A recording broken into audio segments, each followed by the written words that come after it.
ગીર સોમનાથ જિલ્લાના સૂત્રાપાડા પંથકમાં પાણીવાળા વિસ્તારોમાં ખેડૂતો દ્વારા મગફળી અને કપાસ જેવા પાકોનું આગોતરા વાવેતર કરવામાં આવે છે। હાલ વરસાદથી મગફળીના પાથરા ઉપર વરસાદ થતા ખેડૂતોના આગોતરા વાવેલા પાકોને ભારે નુકસાન થવા પામ્યું છે। તો બીજી તરફ ખેતી સિવાય ખેડૂતો પશુધન રાખે ત્યારે પશુધનનો જે ચારો છે તે પણ ભીંજાઈ ગયો છે। ખેડૂતો બંને બાજુથી નુકસાની વેઠવાનો વારો આવ્યો છે અને જેને લઈ હવે ખેડૂતોની ચિંતા સતત વધી રહી છે।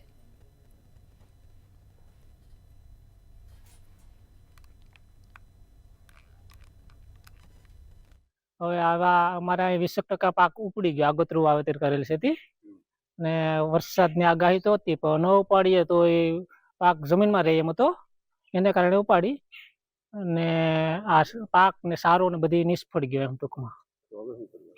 હવે તો કામ કર્યા સારો ને બધી કઈ છે નહીં। આમાં કેટલા મહિનાની મહેનત હતી? આમાં 5 મહિનાની મહેનત હતી, એટલે આગોતરું વાવેતર હતું એટલે ઉપાડવી જ પડે એમ હતી। પછી ઉપાડી હવામાન વિભાગ હજુ આગાહી કરે છે, ખેડૂતોને કઈ રીતે નુકસાન કે ફાયદો? ખેડૂતોને નુકસાન જ છે અત્યારે તો। આ કનાહાનો પાસ છે અમારે। હવે આ અમે આગોતરા વાવેતર કર્યું હતું, થોડુંક પાણી હતું એ હવે એ જમીનમાં બગડી એમ હતી તો હવે અમે કાઢી માંડવી તો એમાં પાછો માથે વરસાદ થઈ ગયો, હવે એમાં સારો દાણો બધી બગડી ગયો તો હવે એના માટે શું કરીએ અમે એમ। એટલે તો હવે બીજું શું કરવાનું આમાં, કારણ કે બધી જ બગડી ગયું છે? તો હવે એ થોડાક બે ઢોર ને એવું બધું હતું તો એમાં દુધાણામાં વહીવટ હાંકતા અમે તો હવે સારો બગડી ગયો હવે અમારે। આગોતરું વાવેતર છે, કાઢવી પડે એમ હતી એટલે કાઢી તો વરસાદ માથે થયો એટલે બધી ફેલ ગઈ।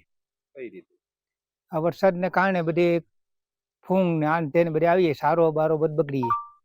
પશુઓનું શું કરવાનું? પશુને તો બીજું સારો શું કરીએ, બીજું વેસાતો લઈને એવું કરીએ થાય।